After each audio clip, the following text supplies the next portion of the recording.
Hello everyone, আমরা গেছিলাম বারোদোল মেলায়। আসলে মেলায় যাওয়ার কোনো প্ল্যানিং ছিল না।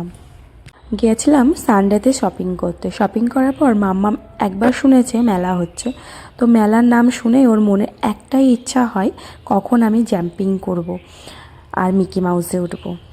তাই বাড়ি এসে আবার ওর জন্য যেতে হয় মেলাতে। তো অনেকটা রাত হয়ে গেছিলো, প্রায় রাত 9টা পৌনে। মেলায় তো অগুন্তি দোকান, আর দোকানে গিয়ে বিভিন্ন জিনিসপত্র দেখছিলাম। কয়েকটা জিনিস পছন্দ হয়েছিল, তো সেগুলো নিয়েও ছিলাম। আর এই যে ফার্নিচারগুলো ভীষণ ভালো লাগে, গেলে ওখানে ছবি তুলি, একটু বসে দেখলাম। বাট আমার তো ঘরে অনেক ফার্নিচারই নেওয়া হয়ে গেছে।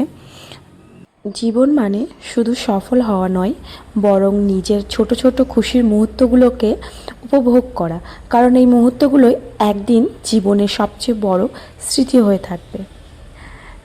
তাই আমি এই ছোট ছোট মুহূর্তগুলোকে ভিডিও বানিয়ে রেখে দিই, যাতে পরে একসময় দেখতে পারি। জীবনে চলার পথে এমন কিছু মুহূর্ত আসে যখন নিজের নীরবতাকেও অনেক বেশি আপন আর নির্ভরযোগ্য মনে হতে শুরু করে। মেলায় বিগ বাজারে অনেক নাগরদোল্লা এসেছিল, তার মধ্যে সব থেকে ভালো লেগেছে আমার এই নাগরদোল্লাটা।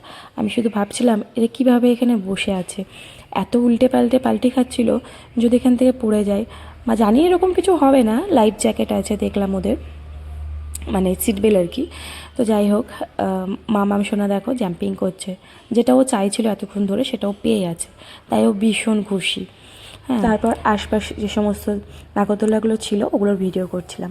ভিডিও করতে করতে হঠাৎ করে আমার ভীষণ কাছের মানুষগুলোর সাথে হঠাৎই তাদের সাথে আমার দেখা হয়ে যায়, এবং তারাও জানে না যে আমি এসেছি এবং আমিও জানি না যে ওরা এসছে। হোক, ভালোই হয়েছে। আর মাম তো দাদাকে পেয়ে গেছে, দাদার কাছে আবদার করতেও শুরু করে গেছে যে আমাকে এবারে এই গাড়িতে ওঠাতে হবে। তো সেটা তো ওর পূর্ণ হয়ে গেল, আর আমারও বেশ ভালোই লাগলো সবার সাথে দেখা হয়ে গিয়ে। আমি কোনো নাগরদোলায় উঠিনি, যদিও বুনোরা উঠেছিল, বাট আমার ভালো লাগছিল না, তাই। তারপর তো খাওয়া দাওয়ার পালা। মাম্মাম সোনা পাঁপড় খাচ্ছে এবং সবাই খেয়েছে। তারপর আমি সবার জন্য লস্যি অর্ডার দিয়েছিলাম, তো সবাইকে লস্যি খাওয়ালাম। তারপর বুনুরা ঢাকায় পরোটা খাচ্ছিল চিকেন কষার সাথে, তো আমিও একটু ওদের সাথে টেস্ট করলাম। আর ছিল ফিশ কাটলেট। তো এই সমস্ত খাবার খেলাম, যদিও বেশ ভালোই হয়েছে, সবার সাথে দেখা হয়ে বেশ ভালো লাগলো। যারা এখনও যাওনি, যাবে ভাবছো, তারা অবশ্যই যেও, ভীষণ ভালো লাগবে। তো এটাই তোমাদের সাথে একটু শেয়ার করলাম।